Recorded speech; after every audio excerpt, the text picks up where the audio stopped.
In the dusty outskirts of Cedar Ridge, a town ritual was about to backfire spectacularly. The local merchants had grown tired of Marcus Stone, the weathered biker whose old Harley coughed black smoke as he scraped together odd jobs to survive. So they hatched what they thought was the perfect prank, gifting him Thunder, a massive, unbroken stallion that had thrown every rider in 3 counties. They expected him to flee in embarrassment, maybe leave town for good. Instead, Marcus looked into that wild horse's eyes and saw something familiar, a spirit that refused to quit despite the odds. What the townspeople witnessed over the following months would challenge everything they believed about judgment, compassion, and second chances. But could a broken-down biker really tame the untamable, or would this act of cruelty destroy them both? Before we jump back in, tell us where you're tuning in from. And if this story touches you,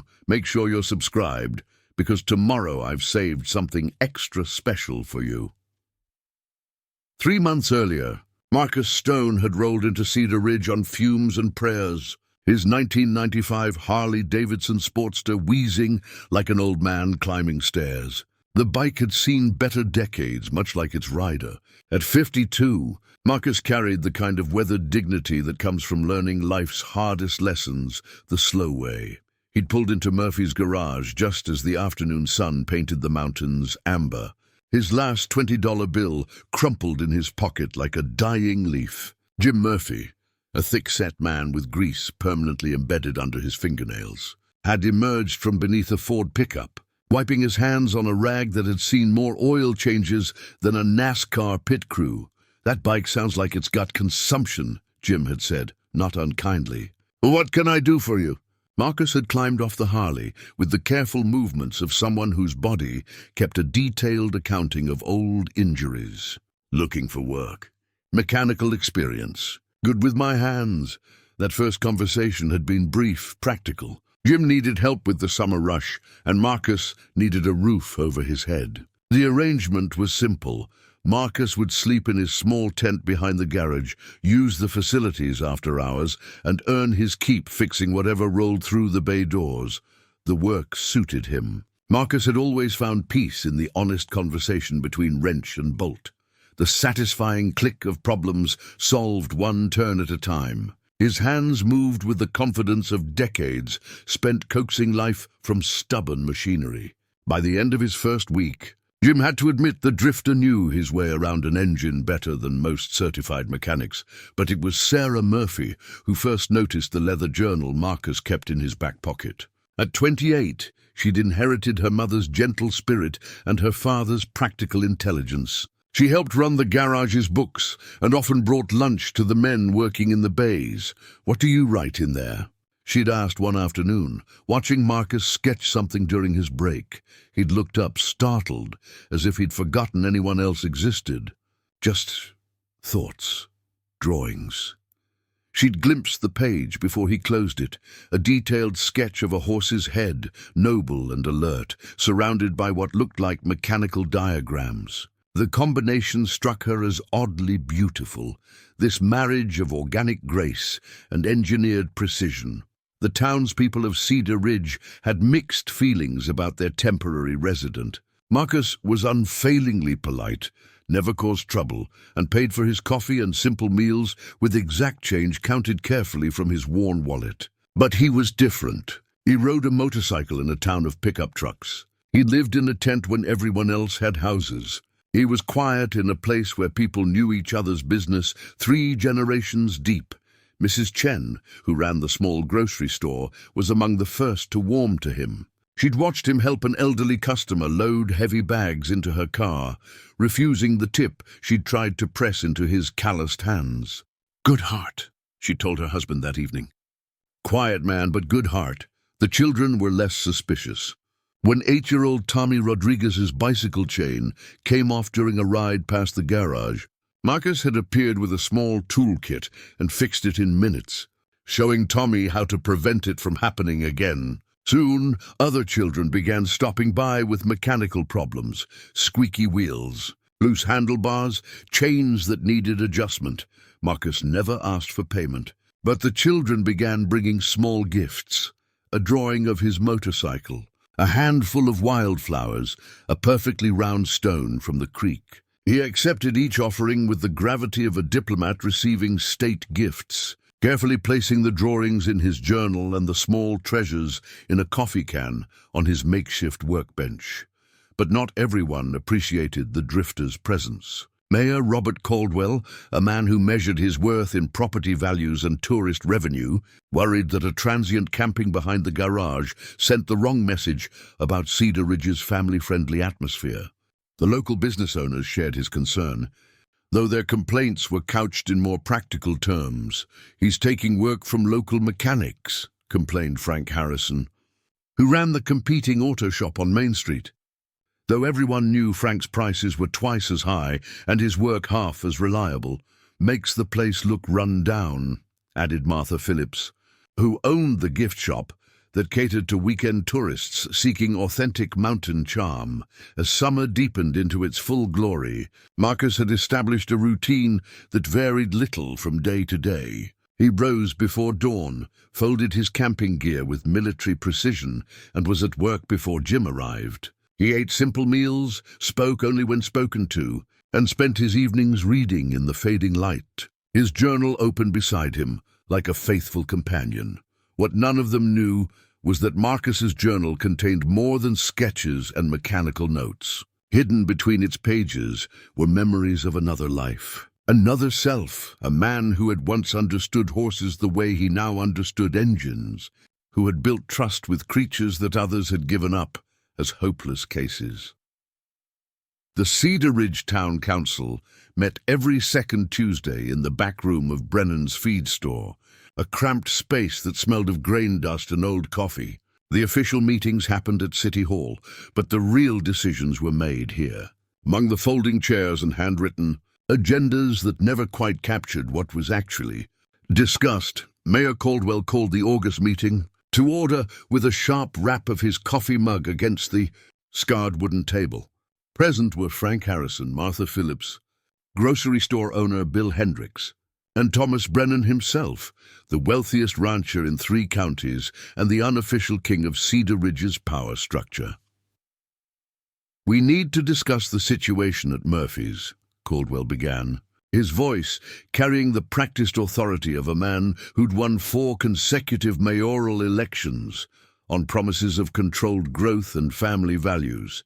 "You mean the vagrant," Frank said, not bothering to hide his disdain. "Been there 3 months now. Makes the whole downtown look like a homeless camp." Martha nodded vigorously, her silver hair catching the fluorescent light. "I've had tourists ask me about him. They want to know if it's safe to walk around town. Bad for business." Bill Hendricks, a quieter man who'd inherited the grocery from his father, shifted uncomfortably. "He pays his bills. Never causes trouble. Kids seem to like him. That's part of the problem," Brennan interjected, his voice carrying the weight of old money and older influence. "Children shouldn't be exposed to that kind of lifestyle. Man living in a tent, no permanent address, no ties to the community. What kind of example does that set?" The meeting minutes, dutifully recorded by Martha in her precise handwriting, would later reflect only the official discussion of downtown revitalization and temporary housing concerns. They would not capture the careful orchestration of what came next, the systematic plan to make Marcus Stone's life in Cedar Ridge so uncomfortable that he would have no choice but to move on. "Jim Murphy's got a soft heart," Caldwell said, "but he's enabling this situation. Maybe it's time we reminded him of his responsibilities to the community." Frank leaned forward, eager to contribute. "I could have a word with some of his regular customers. Suggest they might want to try my shop instead, at least until he gets his situation sorted out. And I'll mention to the ladies' auxiliary that we're concerned about safety," Martha added. "Word gets around pretty quickly in this town." Bill Hendricks frowned. "This doesn't sit right with me. Man's done nothing wrong that I can see." "Sometimes doing nothing wrong isn't enough," Brennan said quietly. "Sometimes you have to do what's right for the community, even if it's hard on individuals." What they didn't know was that Sarah Murphy had been listening from the storage room, where she'd been organizing inventory for her father. The thin walls of the old building carried voices better than its builders had intended, and Sarah heard every word of their calculated cruelty. She'd watched Marcus over the past months, seen his quiet dignity in the face of sideways glances and whispered conversations that stopped when he entered a room. She'd noticed how he always said please and thank you, how he never took more than he'd earned, how he treated everyone, from the mayor to the smallest child, with the same respectful attention. The next morning, Sarah confronted her father in the garage office, her usually calm demeanor crackling with indignation. "They're planning to drive him out," she said without preamble. "The council. They're going to pressure you to fire him." Jim looked up from his paperwork, his weathered face creasing with concern. "Sarah, you shouldn't—" "I shouldn't what? Care about basic human decency? Marcus has been nothing but helpful. He's the best mechanic you've ever had, and you know it." Jim set down his pen, choosing his words carefully. "It's complicated, honey. This is a small town. People talk. Let them talk. Since when do we make decisions based on gossip?" But even as Sarah argued, she could see the doubt in her father's eyes. Jim Murphy was a good man, but he was also a businessman with a family to support and a reputation to maintain. The pressure from the council wouldn't be subtle or gentle. Meanwhile, Marcus continued his daily routine, unaware of the forces aligning against him. He fixed engines with the same methodical care he'd shown since his arrival, ate his simple meals, and spent his evenings reading and sketching in his journal. The children still brought their broken bicycles, and Mrs. Chen still smiled when he entered her store. But changes were coming, subtle at first. Frank Harrison began underbidding Murphy's on certain jobs, taking business away with promises of supporting local families. Martha Phillips spread carefully worded concerns about transient elements affecting property values. The pressure was building like steam in a boiler, and everyone could feel it, even if they couldn't name it. Thomas Brennan, the architect of this campaign, had his own reasons for wanting Marcus gone. The wealthy rancher had built his reputation on control over his land, his livestock, and his community. The presence of a man who asked for nothing and owed no one represented a crack in that control, a reminder that not everything could be bought or influenced. In his grand house overlooking the valley, Brennan kept his own records of the campaign against Marcus Stone, documents that would never see the light of day, but reflected the systematic nature of their efforts. The September morning dawned crisp and clear, with the kind of golden light that made Cedar Ridge look like a postcard. By 10 o'clock, nearly half the town had gathered in the small plaza beside City Hall, drawn by word-of-mouth promises of entertainment and the kind of spectacle that small towns treasure. Mayor Caldwell stood on the makeshift platform, his chest puffed with the importance of the moment. Beside him, Thomas Brennan waited with the patient satisfaction of a man watching a carefully laid plan come to fruition. Between them sat a folding table bearing an official-looking document, the deed transfer that would make this moment legally binding and impossible to reverse. Marcus had been working under the hood of a Ford pickup when Sarah found him, her face flushed with urgency and something that might have been panic. "They want you at the plaza," she'd said, wringing her hands. "The mayor." "He says it's important." Marcus had wiped his hands on his coveralls, his weathered face showing no particular concern. He'd learned long ago that official summons rarely brought good news, but he'd also learned that avoiding them only made things worse. The crowd parted as he walked through, conversations dying in his wake. Children who usually ran to him with their bicycle problems now hung back behind their parents' legs. Mrs. Chen caught his eye and gave him an encouraging nod. But even she looked worried. "Marcus Stone," Mayor Caldwell's voice carried across the plaza with the practiced projection of a man who'd given many speeches. "Step forward, please." Marcus approached the platform with the same steady gait he brought to everything, his hands hanging loose at his sides. He could feel the weight of all those watching eyes, the electric anticipation that preceded either celebration or execution. "Marcus," Caldwell continued, his voice dripping with false warmth. The people of Cedar Ridge have noticed your dedication to our community over these past months. Your hard work and unique lifestyle have not gone unnoticed. A few snickers rippled through the crowd. Marcus's face remained impassive. As a token of our appreciation, Caldwell gestured grandly toward the document, we've decided to present you with a gift, something we think suits your particular talents. That's when the trailer appeared around the corner, pulled by Brennan's ranch truck. The crowd pressed closer, craning their necks to see what was causing such a commotion inside the steel and wire enclosure. The sound that emerged was like rolling thunder, the thunderous drumming of massive hooves against metal, punctuated by high, wild neighing that spoke of fury and fear. Ladies and gentlemen, Brennan announced as he climbed from the truck, meet Thunder. The horse that emerged from the trailer was magnificent and terrible. Standing nearly 17 hands high, the black stallion was all muscle and rage, his coat gleaming like polished obsidian in the morning sun. His eyes rolled white as he fought against the lead rope, every line of his body speaking of power barely contained. Thunder had thrown every rider who'd attempted to mount him in the past 2 years. He'd broken Thomas Brennan's arm and ended the career of the region's most respected horse trainer. He was beautiful, dangerous, and utterly unmanageable, exactly what the town council had hoped for. This magnificent animal, Caldwell continued over the horse's increasingly agitated protests, belongs to you now, Marcus, legal and binding. He held up the deed transfer with a flourish. All you have to do is sign here. The crowd had grown quiet, watching Marcus's face for some sign of the fear or anger they expected.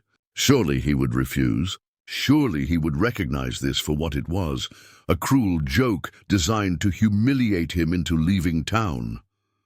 Instead, Marcus stepped closer to the trailer. Thunder reared against his restraints, front hooves striking sparks from the metal floor. The crowd gasped and stepped back, but Marcus remained steady, his gaze fixed not on the horse's dramatic display, but on his eyes. In those dark, wild eyes, Marcus saw something he recognized. Not madness, but pain. Not evil, but betrayal. This wasn't a demon. This was a creature that had been broken by cruelty and had chosen rage over surrender. I'll take him, Marcus said quietly, his words carrying clearly in the sudden silence. The crowd erupted in surprised murmurs. This wasn't how it was supposed to go. Marcus was supposed to back down, to admit defeat, to slither away in embarrassment. Instead, he walked to the table and signed his name with steady hands on the deed transfer. The document, with its official seals and legal language, bound him to Thunder and Thunder to him, no matter what chaos might follow. Thunder's wild protesting grew louder, as if he sensed the change in his circumstances. The crowd began to disperse, disappointed that the entertainment had ended so anticlimactically. They'd expected fireworks and gotten only a signature, but as Marcus approached the trailer, speaking in low, calm tones that only the horse could hear, something shifted in Thunder's demeanor. The rearing stopped, the wild eyes fixed on this quiet man who showed no fear, demanded nothing, and promised nothing except presence. Sarah watched from the edge of the crowd, her heart hammering with a mixture of admiration and terror. Whatever happened next would change everything. The makeshift corral behind Murphy's garage had been hastily constructed from salvaged fence posts and wire mesh, more suggestion than containment.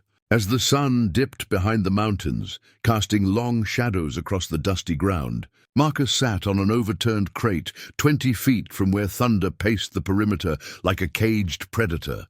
The horse hadn't stopped moving since they'd unloaded him from the trailer 3 hours ago. Round and round he went, his hooves wearing a path in the packed earth, his magnificent head held high and alert for any sign of threat. Every few minutes he would pause, nostrils flaring as he tested the air, then resume his restless circuit. Marcus made no attempt to approach. Instead, he simply existed in the space, as still and patient as weathered stone. In his lap lay his grandfather's old journal, but he wasn't reading. He was watching, learning the language of fear and fury that Thunder spoke with every tense muscle and rolling eye. The betting pool at Hendrix's store had given Marcus 3 days before he either got hurt or gave up.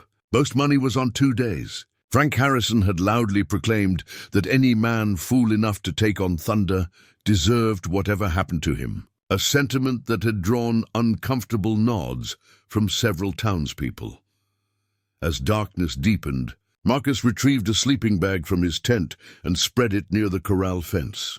He'd slept in worse places, muddy foxholes, rocky mountainsides, the hard ground of a dozen countries whose names he rarely spoke aloud. The earth beneath the Colorado sky felt almost luxurious by comparison. Thunder's pacing had slowed but not stopped. In the dim starlight, Marcus could see the great horse's silhouette moving like a ghost around the enclosure. Occasionally, Thunder would pause and stare in his direction, ears pricked forward, trying to understand why this human made no demands, showed no aggression, offered no false promises of treats or comfort. It was near midnight when Marcus heard something that made him sit up slowly, carefully. Between Thunder's hoofbeats, he caught the faint metallic jingle of something foreign, something that didn't belong, moving with the practiced silence of a man who'd once needed stealth to survive. Marcus approached the corral with a small flashlight. Thunder stopped pacing and faced him, body coiled with tension, but not yet fleeing. In the weak beam of light, Marcus saw them, cruel, sharp-pointed spurs, lying forgotten in the corner of the makeshift stall. Marcus rose with the sun each morning, his movements deliberate and unhurried as he began what would become their daily ritual. From his motorcycle's worn saddlebags, he retrieved a treasure he'd carried for 30 years, a bridle his grandfather had woven from horsehair and leather. Its strands darkened with age and gentle use. The old man had taught Marcus to braid it himself when he was 12. Sitting on the porch of the family ranch in Wyoming, as storm clouds gathered over the prairie. "Patience in the making," his grandfather had said, his weathered hands guiding Marcus's clumsy fingers, "becomes patience in the using." A horse can feel the difference between something made with love and something made with haste. Now, as Marcus sat outside Thunder's corral with the ancient bridle in his lap, those words carried new weight. The horse watched him from across the enclosure, no longer pacing but standing alert, ears constantly swiveling to track every sound. Marcus began each session the same way, settling onto his overturned crate with a thermos of coffee and his grandfather's journal. He would read aloud, not to Thunder specifically, but to the morning air, letting his voice become part of the natural soundscape. The journal contained observations about horses written in his grandfather's careful script, wisdom accumulated over 70 years of working with animals that others had deemed impossible. "The horse remembers everything," Marcus read, his voice carrying clearly in the crisp morning air. "Every kindness, every cruelty, every moment of trust betrayed or honored. The wise horseman understands that he is always in conversation with that memory." Thunder's ears would flick forward at the sound of Marcus's voice, the only indication that he was listening. Gradually, over the course of the first week, the great horse began to associate the quiet reading time with safety. No demands were made during these sessions, no movements that suggested training or control.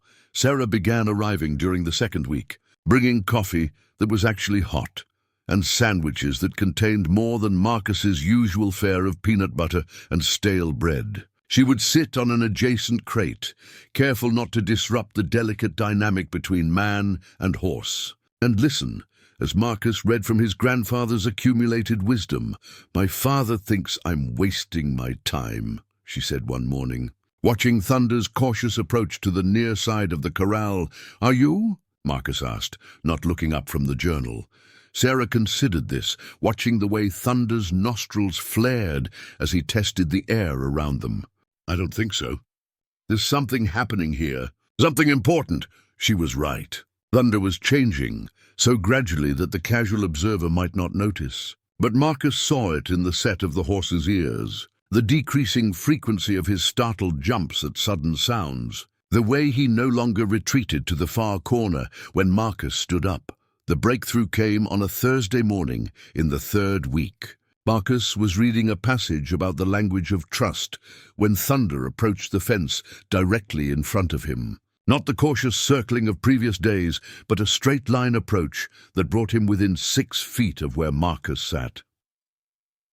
For 10 minutes, horse and man regarded each other in silence. Thunder's dark eyes, no longer wild with panic, studied Marcus with intelligent curiosity. Marcus met that gaze steadily, his own breathing calm and regular, his posture relaxed but attentive. Then slowly, Thunder stretched his neck forward and down, lowering his magnificent head until his muzzle was just inches from the fence that separated them. The gesture was unmistakable, an invitation, a question, a tentative offer of trust. Marcus moved with infinite care, rising from his crate and approaching the fence. Thunder tensed but didn't retreat. When Marcus extended his hand, palm up and empty, Thunder's nostrils flared as he investigated this offering of flesh and vulnerability. The first touch was electric, the soft velvet of Thunder's muzzle against Marcus's weathered palm, lasting only seconds before the horse pulled back, eyes wide with surprise at his own boldness. But the connection had been made, the first thread in what might eventually become a web of trust. Sarah had been holding her breath without realizing it. The simple contact between hand and muzzle seemed impossibly significant. A bridge across an ocean of hurt and fear. "He let you touch him," she whispered, as if speaking too loudly might shatter the moment. Marcus nodded, his hand still extended, though Thunder had moved back a few steps. "First conversation," he said quietly. "Long way to go yet, but the foundation had been laid." Thunder had chosen to trust, if only for a moment, and that choice would echo through all their future interactions. The horsehair bridle lay forgotten on the crate, still weeks away from being needed, but its presence seemed to approve of this first, crucial step toward understanding. In town, the betting pool was growing restless. 3 weeks had passed without the spectacular failure they'd anticipated, and some people were beginning to wonder if maybe, just maybe, the quiet drifter knew something about horses after all.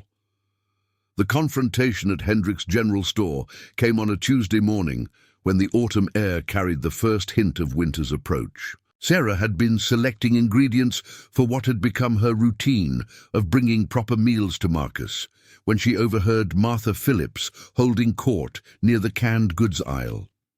"It's been a month now," Martha was saying to a small cluster of women, her voice carrying the authority of someone who considered herself the town's moral compass. "A month of that man playing with that dangerous animal right in the middle of our community.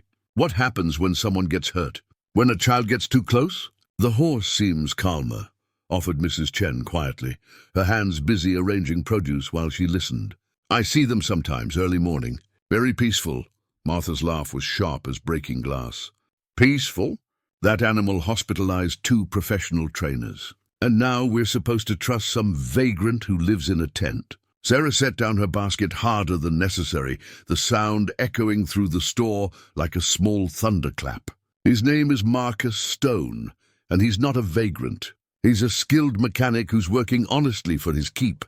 The women turned to stare at her, surprised by the heat in her usually gentle voice. Martha's eyebrows climbed toward her silver hairline. "Sarah, dear, I understand you feel sorry for the man."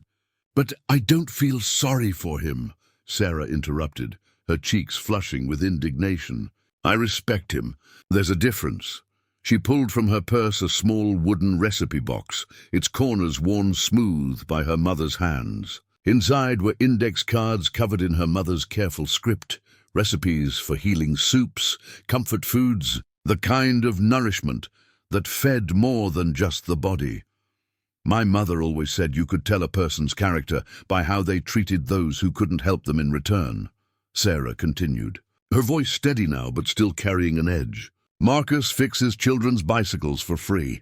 He helps Mrs. Chen load groceries without being asked. He's never raised his voice or shown anger, even when people treat him poorly." Martha's face had gone rigid with disapproval. And what about that horse? What about the danger he's brought into our community? What about it? Sarah shot back. Thunder hasn't hurt anyone since Marcus took him. Maybe that tells us something about who was really causing the problems. The implication hung in the air like smoke from a distant fire. Everyone knew Thunder's history with Thomas Brennan, but no one had dared suggest that the problem might have been with the handling rather than the horse. Bill Hendricks emerged from the back room, drawn by the raised voices. He looked between the women with the weary expression of a man who'd refereed too many small-town disputes. "Ladies, maybe we should—" "No," Sarah said firmly, turning to address the small crowd that had gathered. "Maybe it's time we talked about what's really happening here. A good man is being judged not for what he's done, but for what he doesn't have. A home, money, the right kind of clothes. When did we become the kind of people who measure worth by possessions instead of character?" Mrs. Chen nodded slowly, her weathered face creasing with approval. "My husband, he came here with nothing. Slept in train station, worked any job he could find. People looked at him like he was less, but he had good heart. Built good life." "That's different," Martha protested. "Your husband was trying to build something permanent. This man is just drifting." "Maybe he wasn't drifting until he found something worth staying for," Sarah replied quietly. The words carried more weight than she'd intended, revealing feelings she hadn't fully acknowledged even to herself. The women exchanged meaningful glances, and Sarah felt her cheeks warm again. That evening, Jim Murphy waited for his daughter in the garage office, his face grave with paternal concern and social pressure. "We need to talk," he said as Sarah entered, still carrying her mother's recipe box. "If this is about what happened at the store, it's about what's happening to you," Jim interrupted gently. "Sarah, I've watched you these past weeks. The way you look at him, the way you defend him. You're getting involved with a man who could disappear tomorrow."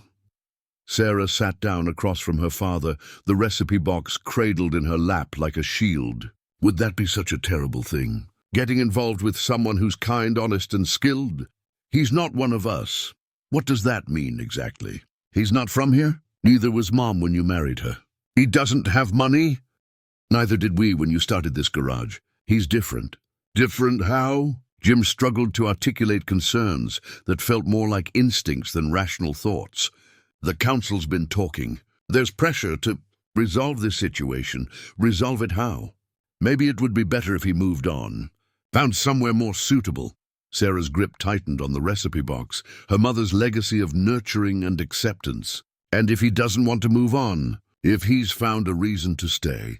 Jim looked at his daughter, really looked at her, and saw a woman he'd somehow missed noticing was fully grown, capable of making her own choices and living with their consequences. "Then I guess," he said slowly, "we'll have to figure out how to make room for one more." The accident happened on a grey October morning when the mountains wore caps of early snow and the air held the brittle promise of winter. Marcus had been working with Thunder for 6 weeks, their relationship progressing in small, careful increments that outsiders might not even notice. But those who watched closely, Sarah, Mrs. Chen, even some of the children, could see the gradual softening in Thunder's posture, the way his ears no longer pinned back when Marcus approached. That morning, Marcus had been introducing Thunder to the feeling of weight against his back, not a rider, but a heavy blanket folded and secured with soft rope. It was part of the patient process his grandfather had taught him, each step building on the last. Trust layered like stones in a careful wall. Thunder had been accepting the blanket well, standing quietly as Marcus adjusted the positioning. But something, perhaps a sudden gust of wind that sent a plastic bag skittering across the corral, perhaps a sound too high for human ears, triggered the deep-seated panic that still lived in the horse's memory. Thunder exploded sideways, his massive body colliding with Marcus and driving him into the fence post with crushing force. The impact sent shockwaves through Marcus's left side, old injuries awakening like sleeping dragons. He hit the ground hard, his vision sparking with familiar stars that transported him instantly to another place, another time. For a moment, he wasn't in Cedar Ridge anymore. He was back in Afghanistan, lying in the rubble of a bombed stable, while the screams of dying horses echoed through smoke-filled air. The smell of Thunder's fear became the acrid stench of burning fuel and flesh. The sound of hooves became the roar of helicopter rotors and distant gunfire. Sarah found him 20 minutes later, curled on his side with blood seeping through his jacket, his eyes wide and unfocused as he stared at something she couldn't see. Thunder stood at the far end of the corral, trembling with his own shock and confusion, the blanket hanging askew from his back like a broken wing. "Marcus?" Sarah's voice seemed to reach him from a great distance. "Marcus, can you hear me?" He blinked slowly, the present filtering back in fragments. Cedar Ridge, Colorado, thunder, safety. The mantra his therapist had taught him years ago: name 5 things you can see, 4 things you can hear, 3 things you can touch. "I'm okay," he said automatically. The response so practiced it came without thought. But when he tried to sit up, pain lanced through his ribs like lightning, and Sarah saw him pale beneath his weathered tan. "You're not okay," she said firmly, her practical nature overriding her concern. "We need to get you to the clinic." "No doctors." The words came out sharper than he intended, carrying undertones of panic that surprised them both. Sarah studied his face, noting the way his eyes kept darting to the corners of the corral, the slight tremor in his hands that had nothing to do with pain. She'd seen this before, in her cousin who'd come back from Iraq, in the quiet veteran who sometimes visited her father's garage. "Then let me help," she said gently.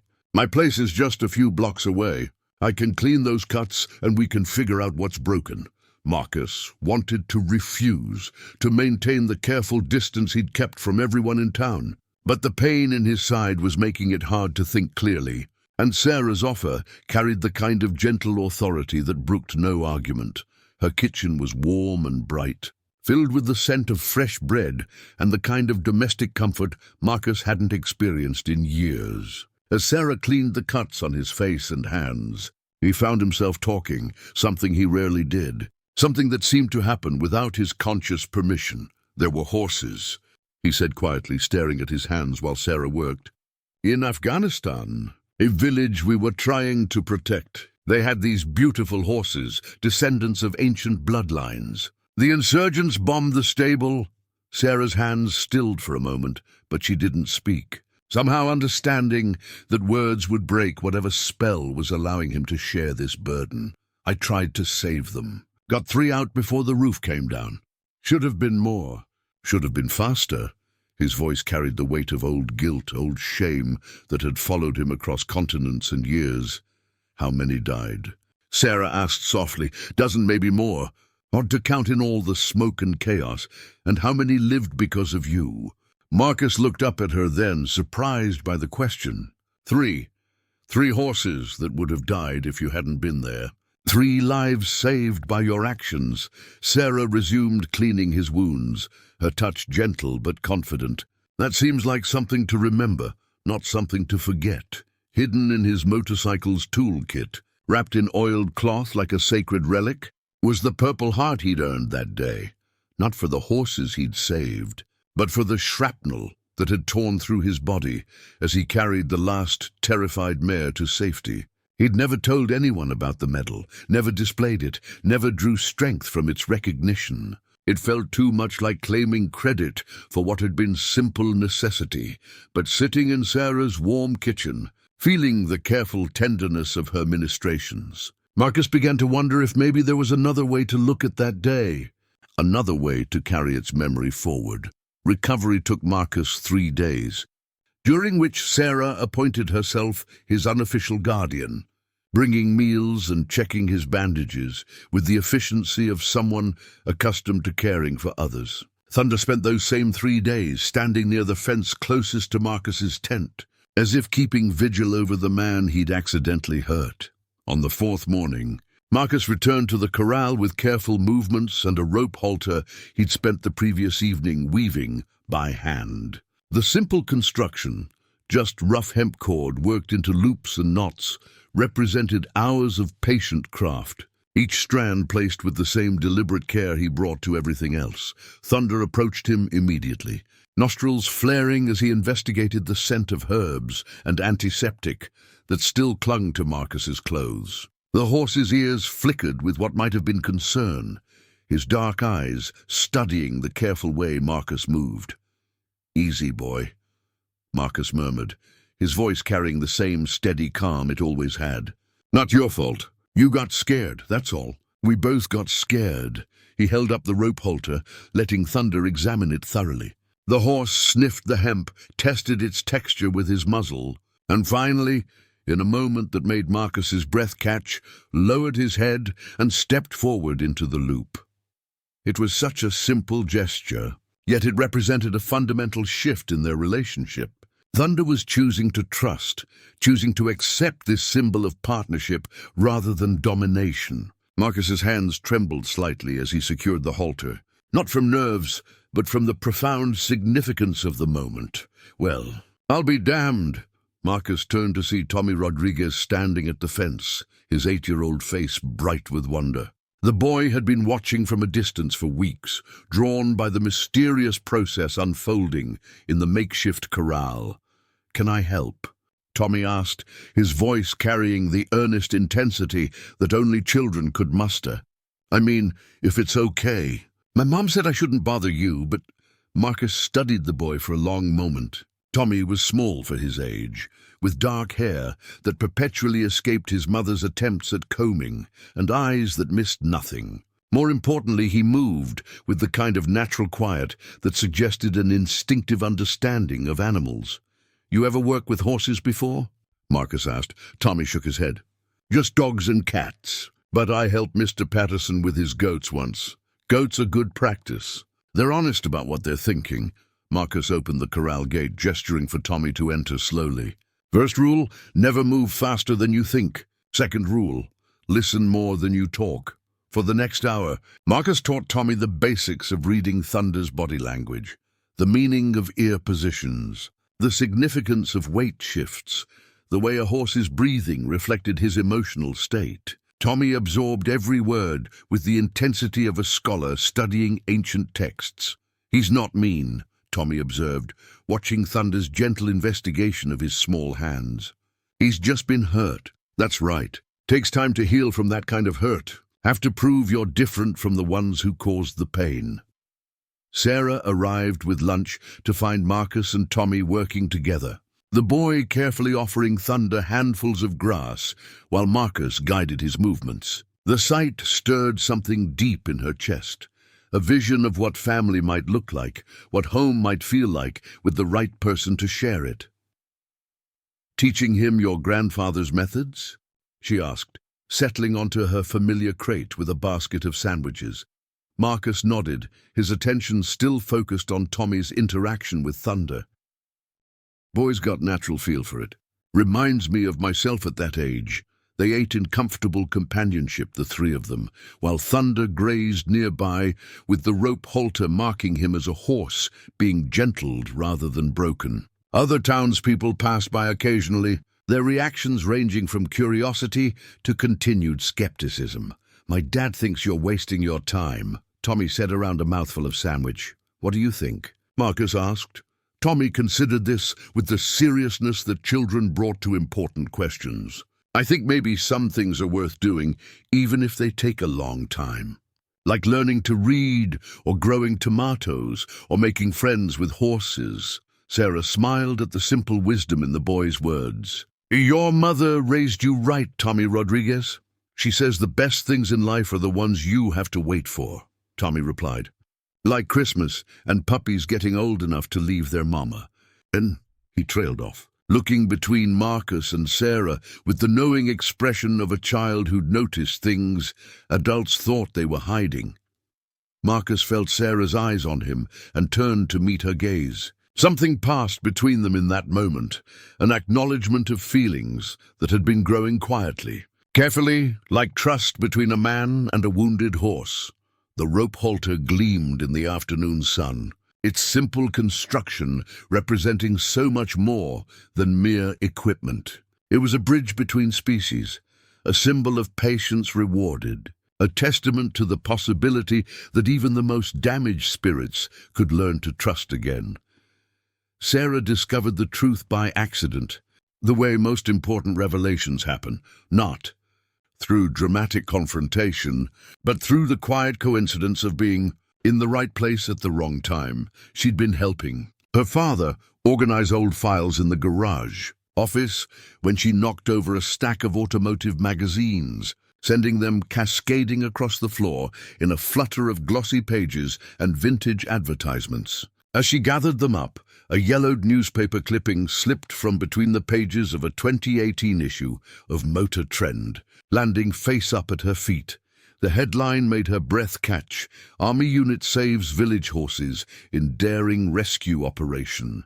The photograph below showed a younger Marcus Stone, his face leaner but unmistakably him, leading a terrified mare through smoke and rubble while explosions lit the sky behind them. His uniform bore the insignia of a cavalry specialist, and his eyes held the same quiet determination she'd seen him bring to working with thunder.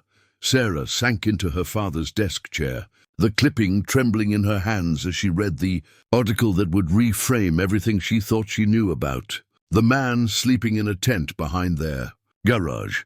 Staff Sergeant Marcus Stone of the 1st Cavalry Division led a dangerous mission to evacuate 37 horses from a bombed stable in Kandahar province, the article began.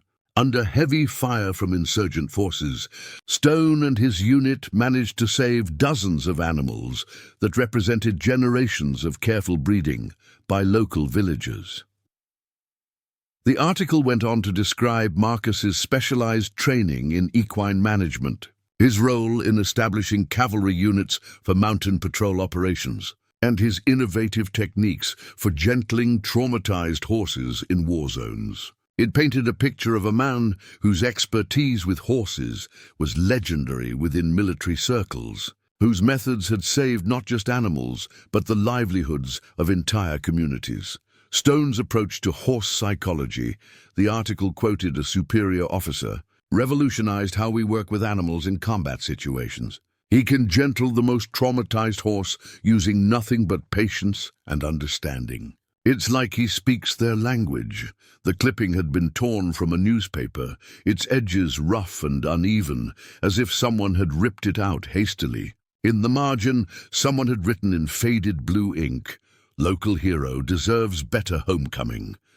Sarah's hands shook as she realized the implications. Marcus wasn't some drifter who'd taken on thunder out of stubborn pride or desperate necessity.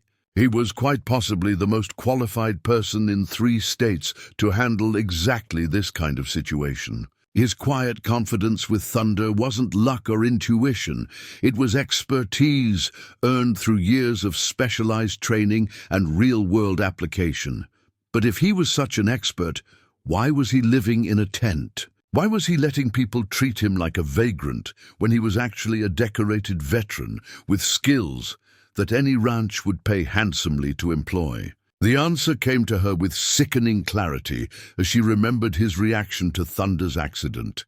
The way his eyes had gone distant and haunted, the tremor in his hands that spoke of trauma deeper than physical injury. The article mentioned casualties from the stable bombing, soldiers and civilians injured in the rescue operation. Sarah carefully folded the clipping and slipped it into her jacket pocket. The weight of it felt enormous, this piece of paper that revealed so much about Marcus's true nature while raising even more questions about his current circumstances. That evening, she found him in the corral with Thunder, working by the light of a battery-powered lantern. The horse was wearing his rope halter and standing calmly while Marcus ran his hands along his neck and shoulders, checking for tension or discomfort. "You didn't tell me you were a cavalry specialist," Sarah said quietly. Stepping into the circle of light, Marcus's hands stilled on Thunder's neck. He didn't turn around, didn't ask how she'd found out, didn't seem relevant, Sarah pulled out the clipping, smoothing its creased edges. "Marcus, This article makes you sound like some kind of horse whisperer. Says you revolutionized military equine management. That was a long time ago. It was 7 years ago. You're 52 years old, not 70. Why are you pretending to be something you're not? Marcus finally turned to face her, and she saw something in his expression that broke her heart. Shame so deep it had become part of his identity. Guilt so pervasive it had convinced him he deserved nothing better than sleeping on the ground behind a garage. Because I failed, he said simply. When it mattered most, I failed. You saved 37 horses. I lost 15. Marcus, you don't understand. His voice carried the weight of 7 years' worth of self-recrimination. Those horses trusted me. The villagers trusted me. And when the bombs started falling, I couldn't save them all. I had to choose which ones to leave behind. Sarah looked at the clipping in her hands, then at Thunder, standing peacefully beside them, then back at Marcus's haunted face. So you've been punishing yourself ever since. I've been living with the truth of what I am, which is what? A man who risked his life to save as many innocent creatures as humanly possible. A soldier who went above and beyond his duty to protect what others valued. Thunder nickered softly, as if offering his own opinion on the matter. The sound seemed to break something loose in Marcus's careful composure. Thomas. Brennan read the newspaper clipping 3 times before setting it down on his mahogany desk with the deliberate care of a man recalculating the odds. The article had been delivered by Frank Harrison, who'd found it tucked into an old magazine at Murphy's garage and recognized an opportunity when he saw one. "You're telling me," Brennan said slowly, his voice carrying the measured tone of someone accustomed to power, that the vagrant we've been trying to run out of town is actually one of the military's top equine specialists. Frank nodded eagerly, scenting profit in the rich man's sudden interest. Sarah Murphy found it. Been showing it around town like it's some kind of treasure. Changes things, doesn't it? Brennan leaned back in his leather chair, his pale eyes calculating. Through the floor-to-ceiling windows of his study, he could see his sprawling ranch, thousands of acres of prime Colorado real estate. Barns filled with expensive horses, training facilities that had cost more than most people's houses. What he couldn't see, what had been eating at him for months, was success in the one area that mattered most to his pride. His horses were beautiful, expensive, and utterly mediocre. Despite hiring the best trainers money could buy, despite importing bloodlines from Kentucky and Ireland, despite every advantage wealth could provide, Brennan's horses consistently underperformed at competitions. They were technically sound, but lacked the indefinable quality that separated good horses from great ones. The kind of partnership between horse and rider that couldn't be bought, only earned. Now, sitting in his perfectly appointed study with the newspaper clipping before him, Brennan saw an opportunity to acquire what had always eluded him: genuine expertise. The contract he drafted was a masterpiece of legal precision, each clause designed to entice while maintaining absolute control. The compensation package was generous enough to make even experienced trainers blink.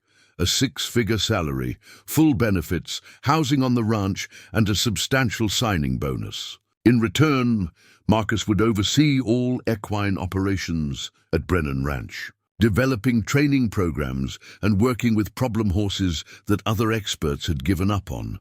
There was just one non-negotiable requirement buried in the fine print.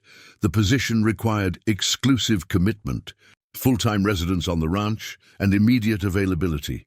No outside projects, no personal horses, no divided loyalties. Brennan drove to Murphy's garage on a crisp November morning, the contract folder resting on his passenger seat like a loaded weapon. He found Marcus in the corral with Thunder, the two of them engaged in what looked more like a dance than training. The horse responded to subtle shifts in Marcus's posture, moving left or right, stopping or starting with no visible commands. "Impressive," Brennan called out, his voice carrying the confidence of a man who'd never been refused anything he truly wanted. Marcus looked up, his weathered face showing no surprise at the interruption. Thunder's ears flicked toward the newcomer, but the horse remained calm. Trusting Marcus's judgment about potential threats, Mr. Brennan, Marcus acknowledged, his tone carefully neutral. I think we need to talk. Brennan climbed down from his truck, the contract folder tucked under his arm like a corporate shield. I've recently learned some interesting things about your background. Marcus's hands never stopped their gentle movement along Thunder's neck. But Sarah, who'd been watching from nearby, saw his shoulders tense slightly. I'm prepared to offer you a position, Brennan continued, opening the folder with a flourish. Head trainer at Brennan Ranch, significant compensation, excellent benefits. The chance to work with some of the finest horses in the state. He extended the contract, its pages thick with legal language and financial promises. Marcus made no move to take it. There's just one requirement, Brennan added, his smile taking on a sharper edge. The position demands full commitment. You'd need to relocate to the ranch immediately. Focus entirely on my operation. No distractions. His gaze shifted meaningfully to Thunder, then to Sarah, making his meaning unmistakably clear. Marcus finally took the contract, his calloused fingers holding it as if it might bite. Sarah watched his face as he scanned the terms, saw the moment when the full implications hit him. Financial security beyond anything he'd known in years. The chance to work with horses again in a professional capacity. Respect and recognition for his abilities. All he had to do was abandon everything he'd built in Cedar Ridge. It's a generous offer, Marcus said finally, his voice giving nothing away. It's a life-changing offer, Brennan corrected. The kind of opportunity most people in your situation would jump at. The contract seemed to grow heavier in Marcus's hands, its promise of security warring with the bonds he'd formed over the past months. Thunder nuzzled his shoulder, as if sensing the weight of the decision being contemplated. I'll need time to consider it, Marcus said. Of course. But don't take too long. Brennan's smile held all the warmth of winter granite. Opportunities like this have a way of expiring. After Brennan left, Sarah approached the fence where Marcus still stood holding the contract. The legal document represented everything the practical part of her knew he should want: stability, recognition, a chance to use his skills in a way that would finally give him the respect he deserved. It also represented the end of everything they'd built together, the dissolution of the fragile community that had formed around one man's patience with a broken horse. The small brass bell had belonged to Marcus's grandfather, a simple thing worn smooth by decades of gentle use. The old man had attached it to the halters of horses he was training, claiming the soft chime helped them learn to move with grace rather than fear. A horse that can carry music, he'd said, has learned to carry joy. Marcus held the bell in his palm as he sat beside Thunder in the pre-dawn darkness. The Brennan contract spread on the ground between them like an accusation. 3 days had passed since the offer was made. 3 days of watching townspeople look at him with new speculation, wondering if the man they'd dismissed as a vagrant would disappear into wealth and respectability. Thunder stood quietly beside him, no longer needing the rope halter to stay close. The transformation was remarkable, from the wild, dangerous animal that had been dumped on him as a cruel joke to this calm, attentive partner who seemed to read his thoughts. The horse's breathing was steady and peaceful, a counterpoint to the turmoil in Marcus's chest. "What do you think, boy?" Marcus murmured, running his free hand along Thunder's neck. "Pretty tempting offer. Good money, fancy facilities, all the respect a man could want." Thunder's ears swiveled toward him, listening with the patient attention he'd learned to give this quiet human who'd never raised his voice, never struck in anger, never demanded more than was freely offered. The practical voice in Marcus's head catalogued all the reasons to accept Brennan's offer. Financial security for the first time in years. A chance to work with top-quality horses in professional facilities. Recognition for skills he'd thought were buried with his military career. A way out of the uncertain existence he'd been living since leaving the service. But there was another voice, quieter but more insistent, that spoke of different kinds of wealth. Tommy Rodriguez, who'd started bringing his friends to watch the gentle training sessions, eager to share what he was learning about patience and trust. Mrs. Chen, who'd begun saving choice vegetables from her store, claiming they were too bruised to sell, but perfect for a horse who was learning to heel. Sarah, whose presence had become as essential to his daily routine as sunrise and coffee, and Thunder himself, who'd chosen to trust not because of professional facilities or expensive equipment, but because of something much simpler and more valuable: consistent kindness offered without expectation of return. Marcus attached the small bell to Thunder's halter, the brass catching the first rays of dawn as it settled into place. The horse investigated this new addition with gentle curiosity, the soft chime marking his movement as he turned his head. "There's your freedom bell," Marcus said softly. "Because that's what this is all about, isn't it? Learning that trust doesn't have to mean captivity." The decision crystallized in that moment, as clear and simple as the bell's sweet tone. Marcus folded Brennan's contract once, twice, 3 times, then tucked it into his jacket pocket. He had a response to deliver, and it wouldn't be the one the wealthy rancher expected. By the time Sarah arrived with morning coffee, she found Marcus working with Thunder in a way she'd never seen before. The horse was responding to subtle body language, moving in perfect harmony with Marcus's gestures. No ropes, no restraints, just pure communication between two beings who'd learned to understand each other. "He's beautiful," she breathed, watching Thunder move with liquid grace around the corral, the small bell marking each step with musical precision. "He's ready," Marcus replied, and something in his voice made her turn to study his face. Ready for what? Instead of answering, Marcus approached Thunder and in one fluid motion vaulted onto the horse's back. Thunder didn't flinch, didn't resist, simply accepted this ultimate expression of trust between them. They moved together as if they'd been partners for years rather than months, the bell providing a gentle soundtrack to their dance. Sarah's eyes filled with tears she didn't fully understand. This moment represented so much more than successful horse training. It was proof that broken things could heal, that patience could overcome fear, that love was sometimes the most radical act possible. "You're staying," she said, and it wasn't a question. Marcus guided Thunder to the fence where she stood, the horses breathing easy and calm beneath him. "Couldn't leave now if I wanted to. Got too much invested here. The money, there are different kinds of wealth," Marcus said, his gaze encompassing Thunder, Sarah, and the small town beyond. "Some you can spend, some you can only share." The morning sun climbed higher, painting the mountains in shades of gold and rose. In the distance, the sounds of Cedar Ridge waking up drifted across the crisp air. Children calling to each other, cars starting, the daily rhythm of a community going about its business.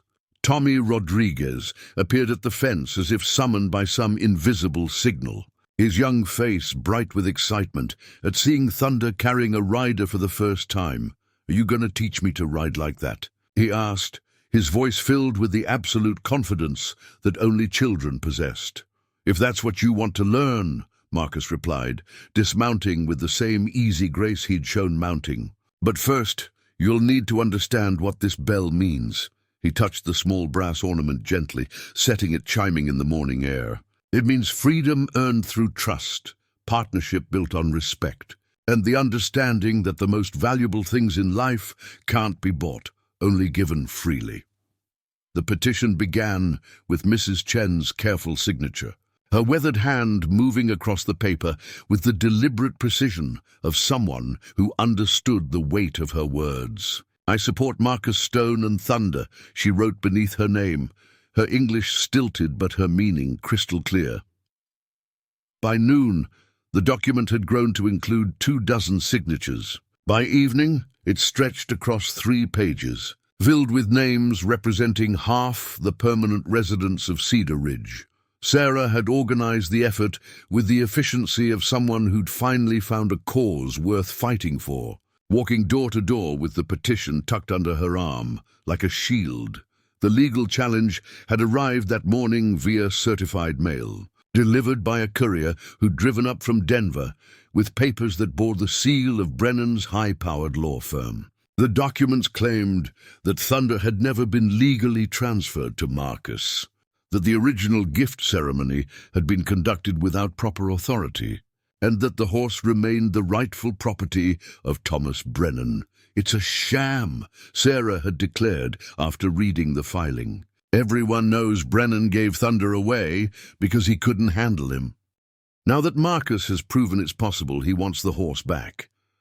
The petition she'd drafted was simple and direct, calling for the community to stand behind Marcus and challenging the legal maneuvering that threatened to destroy everything they'd witnessed over the past months. But it represented something far more significant than mere names on paper. It was proof that Cedar Ridge had transformed from a divided community into something resembling a family. Mayor Caldwell's signature had surprised everyone, including himself. The man who'd originally orchestrated the cruel joke of giving Thunder to Marcus now found himself on the opposite side, moved by months of watching genuine partnership develop between man and horse. "I was wrong," he'd told Sarah simply when she appeared at his door. "We were all wrong. Sometimes a man's got to admit when he's made a mistake." Tommy Rodriguez had insisted on signing, despite being only 8 years old.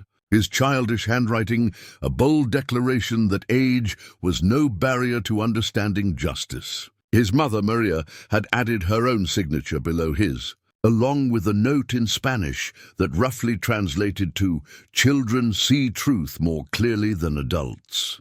The signatures told the story of Marcus's impact on the community.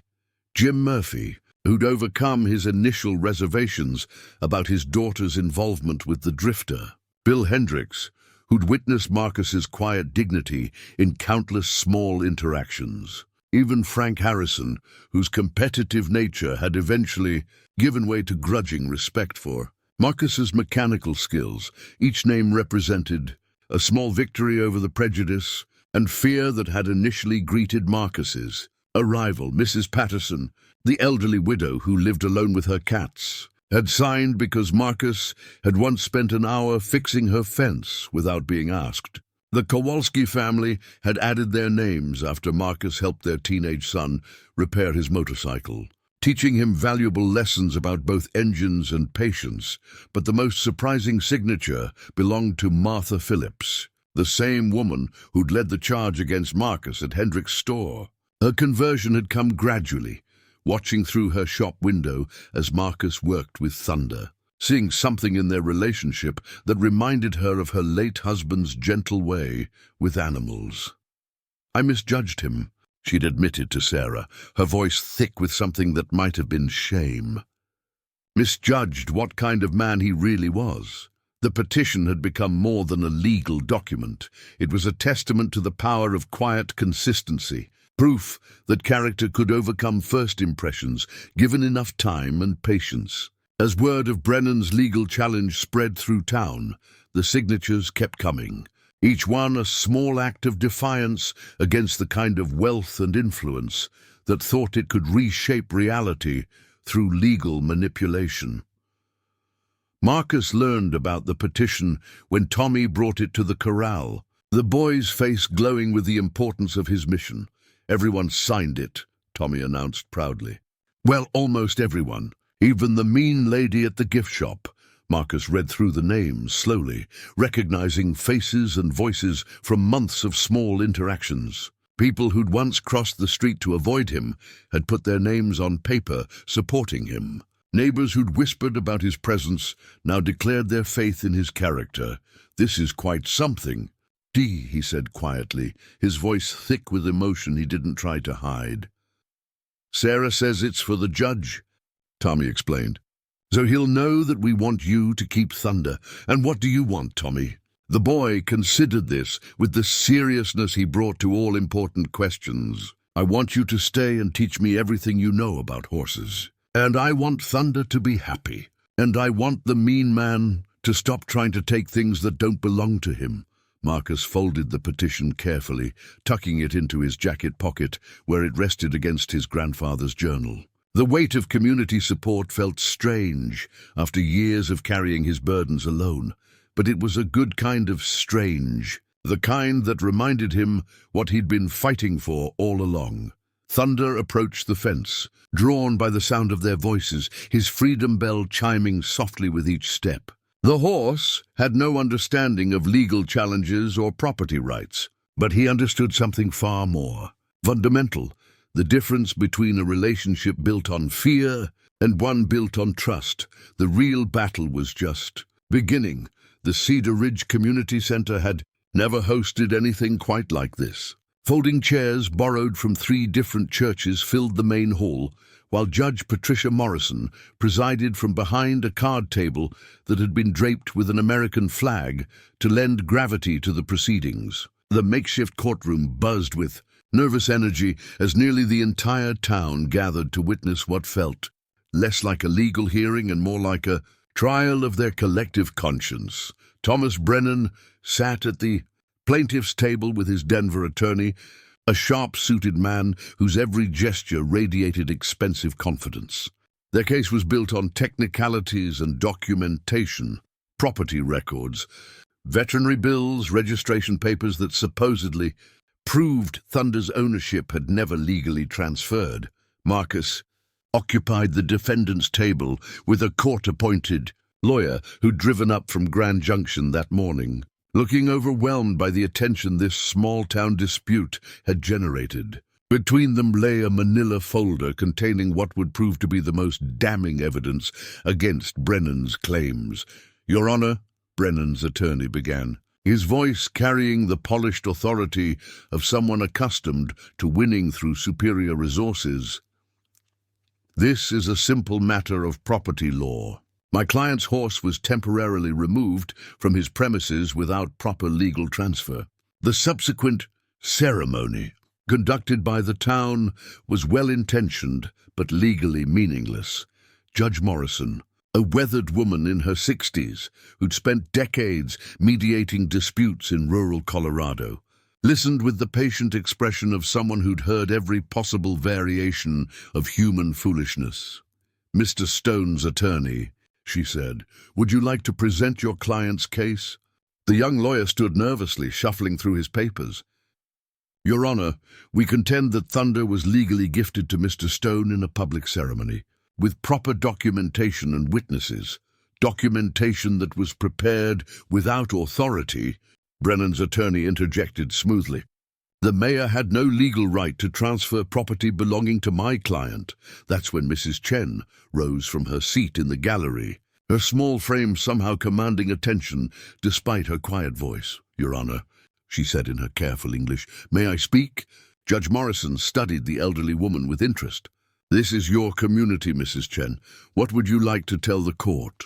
Mrs. Chen walked to the front of the room, carrying herself with the dignity of someone who'd survived hardships that courtroom theatrics couldn't touch. In her weathered hands, she held a thick folder filled with veterinary records that told a story no legal argument could refute.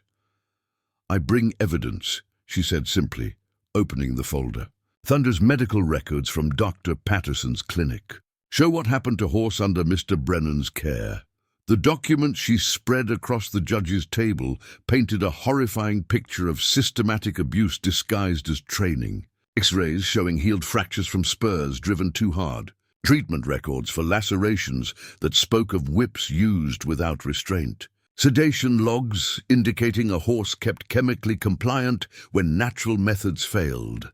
"This horse was tortured," Mrs. Chen continued, her voice gaining strength. "Not trained, tortured. Community remove him to save his life. That not stealing. That rescue." Brennan's face had gone pale as the medical records were examined. His attorney frantically shuffled through his own papers, clearly unprepared for this damning evidence of his client's methods. Judge Morrison studied the documents with the careful attention they deserved, her expression growing darker with each page. "Mr. Brennan, are these records accurate?" "Your Honor," Brennan's attorney interjected quickly, "my client's training methods may have been intensive, but they were legal. The horse was his property to manage as he saw fit, And this is how you saw fit to manage a living creature? Judge Morrison held up an X-ray showing evidence of repeated trauma. Dr. Patterson's notes indicate this animal was in constant pain under your care. The courtroom had grown completely silent, the weight of the evidence settling over the gathering like a heavy blanket. Even those who'd initially sympathized with Brennan's property rights found themselves confronting the reality of what those rights had meant for Thunder. Marcus rose slowly, his weathered face calm despite the emotional intensity of the moment. "Your Honor, may I say something?"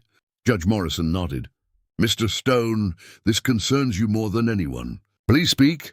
I've worked with traumatized horses before in the military, seen what fear and pain can do to an animal's spirit. When I first met Thunder, he was broken in ways that had nothing to do with training and everything to do with cruelty." Marcus's voice carried the quiet authority of someone who'd earned his expertise through experience rather than inheritance. "That horse you see in those medical records isn't the same animal that lives in our community now. Thunder has learned to trust again, learned that human contact doesn't have to mean pain. That transformation isn't about ownership, it's about relationship." Judge Morrison looked from the medical records to Brennan's uncomfortable face to the gallery filled with townspeople who'd witnessed Thunder's transformation. The legal technicalities that had seemed so important an hour ago now felt irrelevant in the face of documented cruelty and visible healing.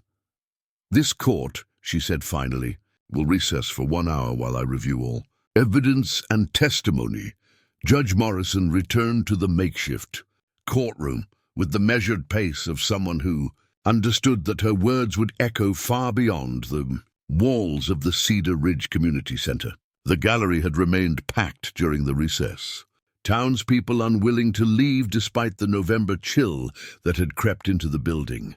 She settled behind the flag-draped table, a single sheet of paper in her hands that would determine not just Thunder's fate, but the future of everything Marcus had built in this small mountain town. The silence was absolute, broken only by the whisper of wind through the old building's windows and the distant sound of children playing in the schoolyard across the street. "In the matter of Brennan versus Stone," Judge Morrison began, her voice carrying clearly to every corner of the room, "this court has reviewed all evidence and testimony presented by both parties."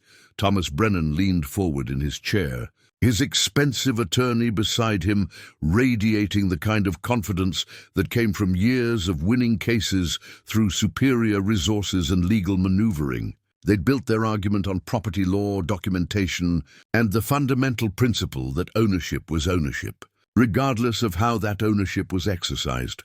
The plaintiff has presented compelling evidence that Thunder was indeed his legal property, Judge Morrison continued, and Brennan's shoulders relaxed slightly. Registration papers, purchase documentation, and veterinary records all support his claim of ownership. Marcus felt Sarah's hand slip into his, her fingers intertwining with his weathered ones as they prepared for what seemed like inevitable defeat. The community petition meant nothing in the face of legal documentation. Good intentions couldn't overcome property law. However, Judge Morrison's voice sharpened, and Brennan's confident posture wavered.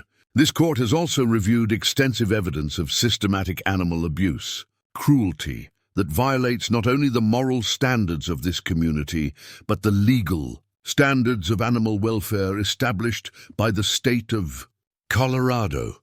She lifted the custody ruling she'd drafted during the recess, its official seal catching the afternoon light that streamed through the community center's windows. The document represented more than a legal decision. It was a recognition that some relationships transcended mere ownership. The medical records presented by Mrs. Chen demonstrate a pattern of abuse, so severe that removing the animal was not theft but necessary intervention. Dr. Patterson's documentation shows injuries, consistent with torture, not training. No property right extends to the systematic brutalization of a living creature. The gallery stirred, a ripple of hope moving through the assembled townspeople like wind across a wheat field. Mrs. Chen nodded once, her weathered face showing satisfaction at seeing justice served. Furthermore, Judge Morrison continued, this court has witnessed testimony about the remarkable transformation this animal has undergone in Mr. Stone's care. Multiple witnesses have described Thunder's journey from a dangerous, traumatized animal to a calm, trusting partner. This transformation speaks to expertise and compassion that transcends mere legal technicalities. Brennan's face had gone ashen, his attorney frantically shuffling through papers as if he could find some precedent to overturn the obvious direction of the ruling. Therefore, Judge Morrison said, her voice rising slightly as she reached the decision that would reshape multiple lives, this court awards permanent custody of the horse known as Thunder to Marcus Stone. Effective immediately, the community center erupted in cheers, applause, and the kind of celebration usually reserved for high school football victories. Tommy Rodriguez let out a whoop that echoed off the ceiling, while Mrs. Chen dabbed at her eyes with a handkerchief her late husband had given her decades ago.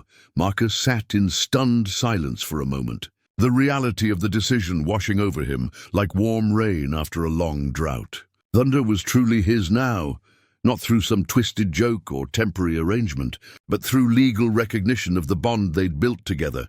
Sarah squeezed his hand tighter, her own eyes bright with tears of relief and joy. "You did it," she whispered. "You both did it." Judge Morrison waited for the celebration to subside before continuing with the final portion of her ruling. "Mr. Brennan, this court strongly recommends that you seek professional guidance regarding appropriate animal care before acquiring any future livestock. The evidence presented today suggests a fundamental misunderstanding of the difference between training and abuse." Brennan rose stiffly, his face dark with humiliation and barely contained anger. "This isn't over," he said quietly, but loud enough for Marcus to hear. "I'll appeal this decision. Mr. Brennan," Judge Morrison interrupted, her voice carrying the authority of decades on the bench, "you would be well advised to accept this ruling and focus on ensuring your remaining animals receive proper care. Further legal action based on the evidence presented today would likely result in additional scrutiny of your operations."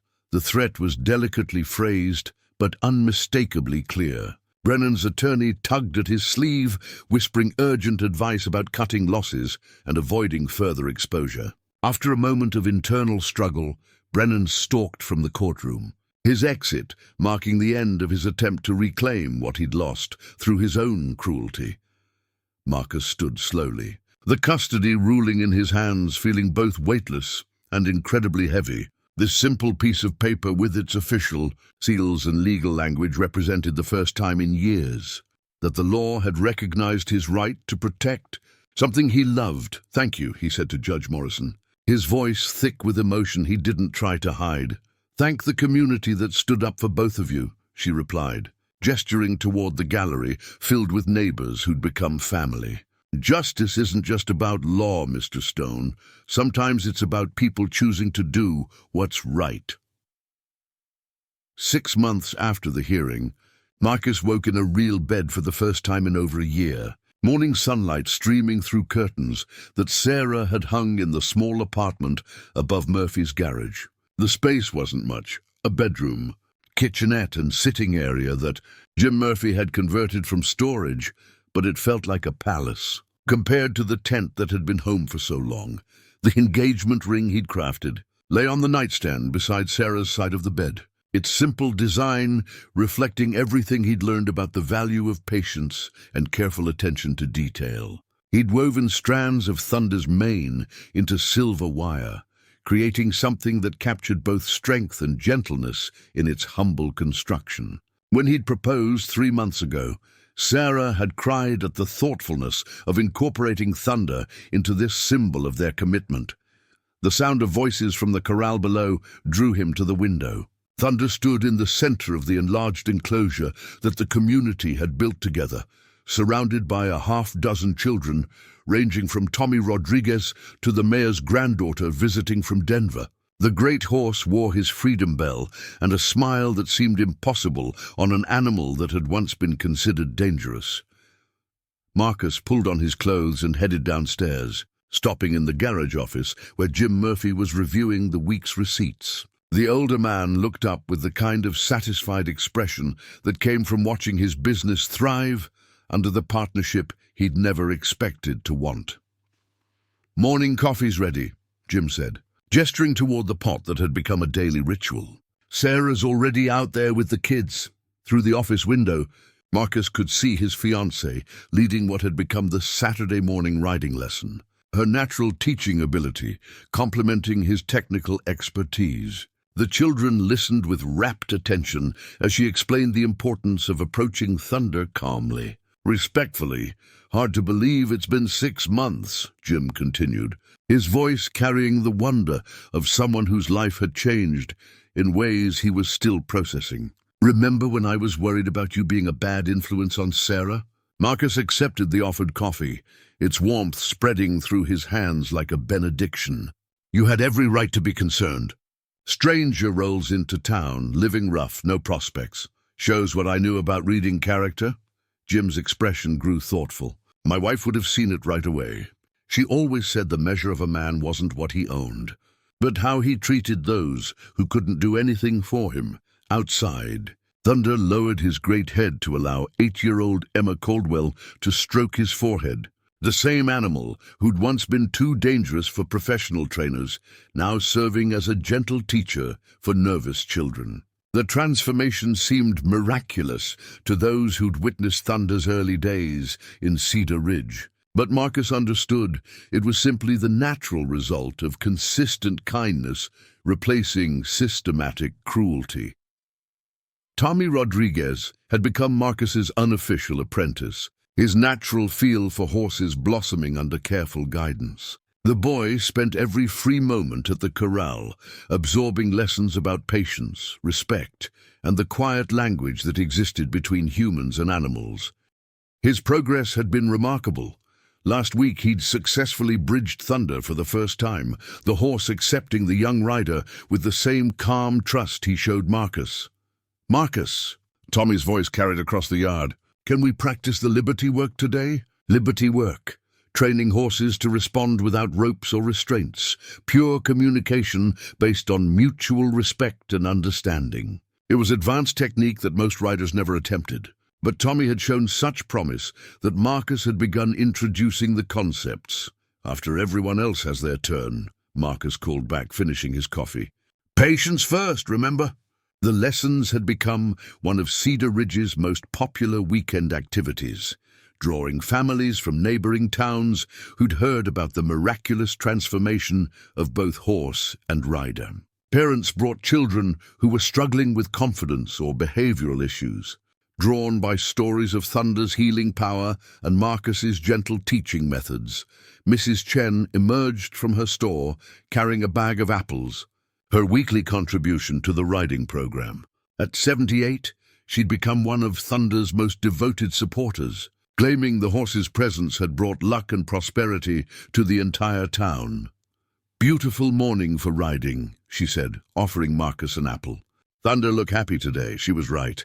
Thunder's entire demeanor radiated contentment, ears forward, neck relaxed, eyes bright with interest rather than fear. The freedom bell chimed softly as he moved between the children, each note a small celebration of trust earned and maintained.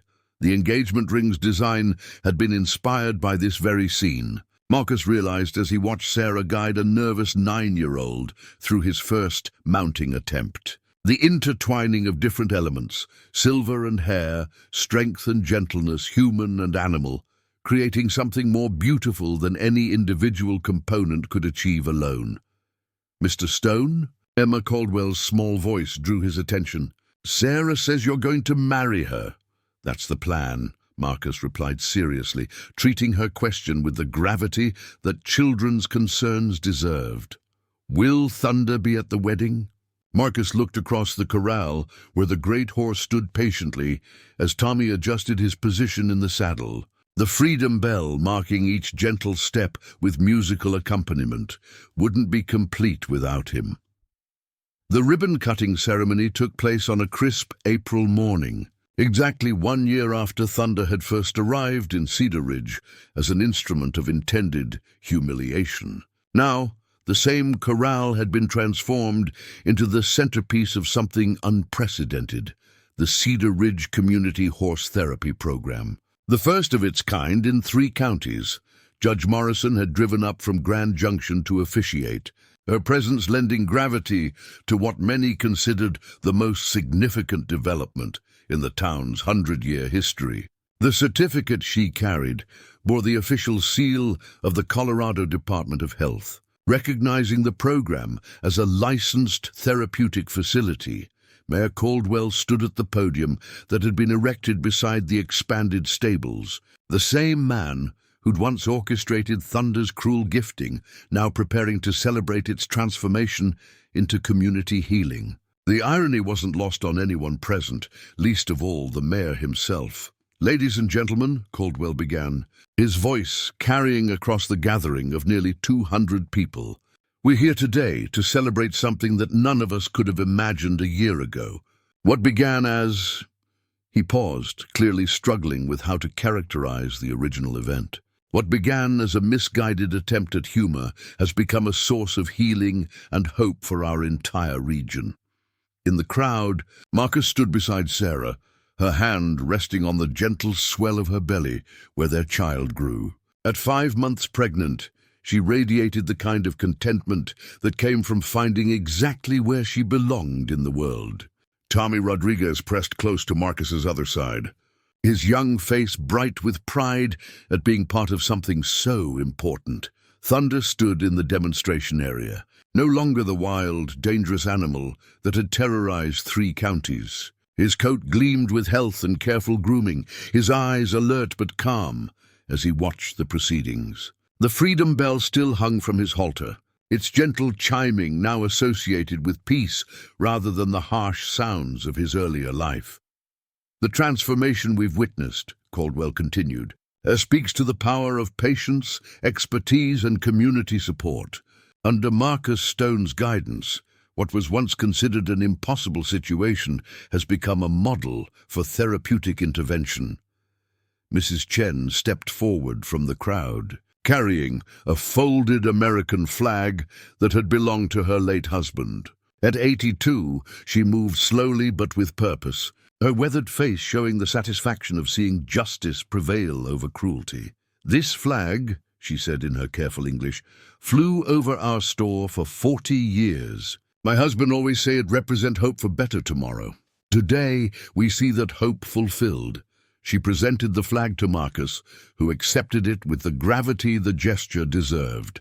The fabric was worn soft by weather and time, but its colors remained vibrant, red, white, and blue that had witnessed the evolution of a community from fear to acceptance, from judgment to compassion.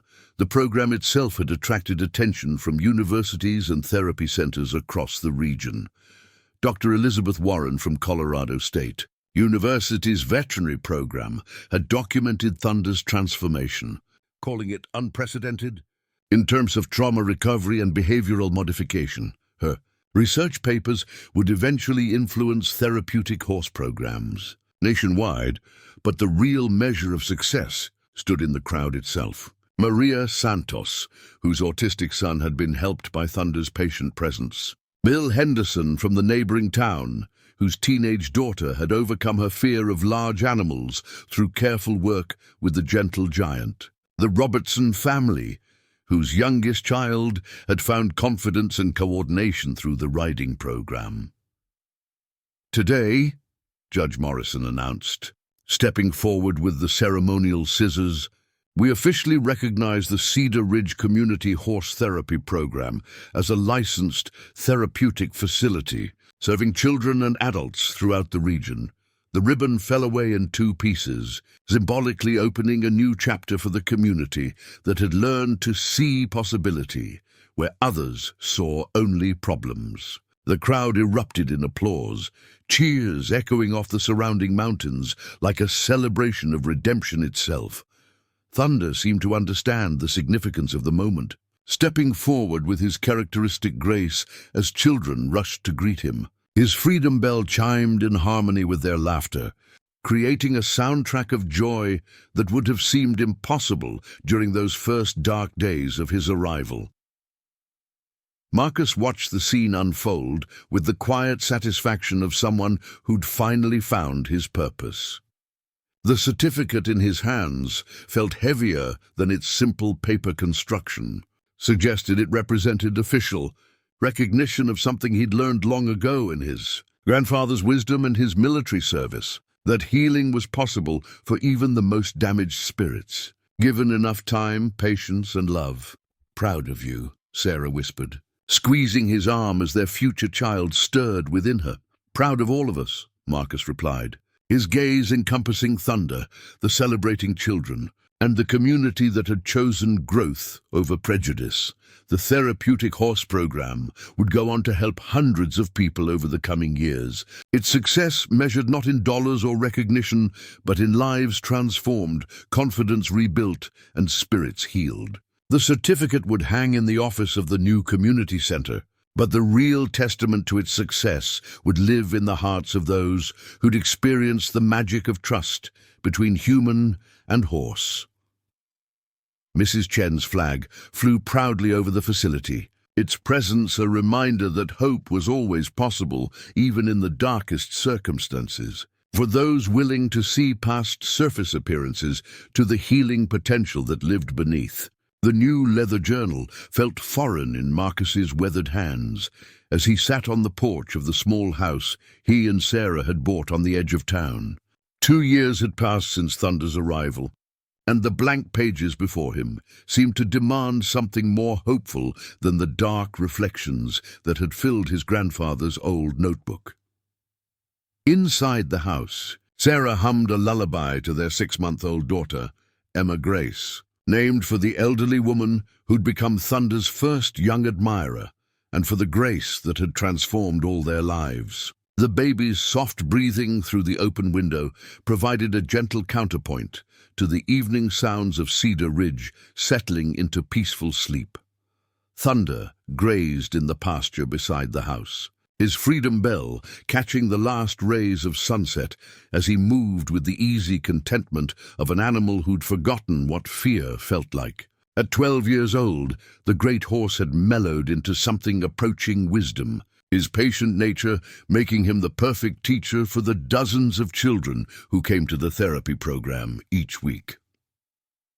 Marcus opened the journal to its first page and began to write, his calloused fingers moving slowly across the paper as he searched for words to capture what couldn't quite be captured, the mystery of how cruelty could become kindness, how judgment could transform into acceptance, how broken spirits could learn to trust again. "The hardest lesson I learned," he wrote, "wasn't about horses. It was about myself. For years after Afghanistan, I carried the weight of those I couldn't save, convinced that failure defined me more than success. It took a community's cruel joke and a damaged horse to teach me that redemption isn't about erasing the past. It's about choosing to build something better with the pieces that remain." Through the window, he could hear Sarah's voice as she read to Emma from one of the children's books that had begun appearing in their home like small miracles. The normalcy of it still surprised him sometimes, this life of routine domesticity that he thought was forever beyond his reach. Tommy Rodriguez appeared at the garden gate, now 10 years old and carrying himself with the quiet confidence that came from knowing he was valued and heard. The boy had become Marcus's most dedicated student, spending every afternoon at the therapy center, learning not just about horses, but about patience, responsibility, and the kind of leadership that came from serving others. "Thunder's looking for you," Tommy called out, his voice carrying the easy familiarity of someone who'd become family rather than just a student. "I think he knows it's writing time." Marcus smiled, closing the journal and rising from his chair. The evening ritual had developed naturally, Marcus writing in his journal while Thunder grazed nearby, as if the horse understood that some kinds of work required quiet companionship rather than active participation. They walked together to the pasture, Tommy chattering about his day at school and his plans for the weekend riding lessons he now helped teach. The boy's enthusiasm remained infectious, his natural gift with nervous children making him invaluable to the therapy program's success. "Mrs. Patterson says you're going to teach at the university," Tommy said as they approached Thunder's favorite spot under the old oak tree. Marcus nodded, still somewhat amazed by the invitation from Colorado State University to develop curriculum for their new therapeutic horsemanship program. The position would allow him to train the next generation of equine therapists while remaining based in Cedar Ridge, ensuring that the community program he'd built would continue to thrive. "Will you still have time for us?" Tommy asked, the question carrying just enough worry to reveal how much their relationship meant to him. "Always," Marcus replied, settling onto the grass with his journal while Thunder ambled over to investigate their presence. "Some things are too important to let go of." The horse lowered his great head to nuzzle Marcus's shoulder, a gesture of affection that would have seemed impossible during those first terrifying days when Thunder had been nothing but rage and fear. Now the contact felt as natural as breathing, a conversation conducted in the language of trust they'd developed together. Marcus opened his journal again, pen poised over the blank page, as he considered what wisdom to pass on to future generations who might find themselves facing similar challenges. The freedom bell chimed softly in the evening breeze, its voice a reminder that liberation came not from escaping difficulty, but from transforming it into something meaningful. "Judgment is easy," he wrote. "It requires no investment, no risk, no vulnerability. But judgment also creates nothing, builds nothing, heals nothing. Compassion is harder. It demands that we see past surface appearances to the potential that lives beneath. It asks us to believe in redemption, even when evidence suggests otherwise. But compassion has the power to transform not just those we help, but ourselves in the helping." As darkness settled over the valley, Marcus could see lights coming on in houses throughout Cedar Ridge, families gathering for dinner, children being tucked into bed, the quiet rhythms of a community that had learned to see strength in gentleness and wisdom in second chances. Thunder settled beside them with a contented sigh, his massive presence a reminder that some victories were measured not in conquest, but in connection, not in dominance, but in partnership. The journal in Marcus's hands would eventually be filled with observations and techniques that would help other damaged souls, both human and animal, find their way back to trust. But for now, it was enough to sit in the gathering darkness with a horse who taught him about grace, and a boy who represented the future they were building together. One patient lesson at a time.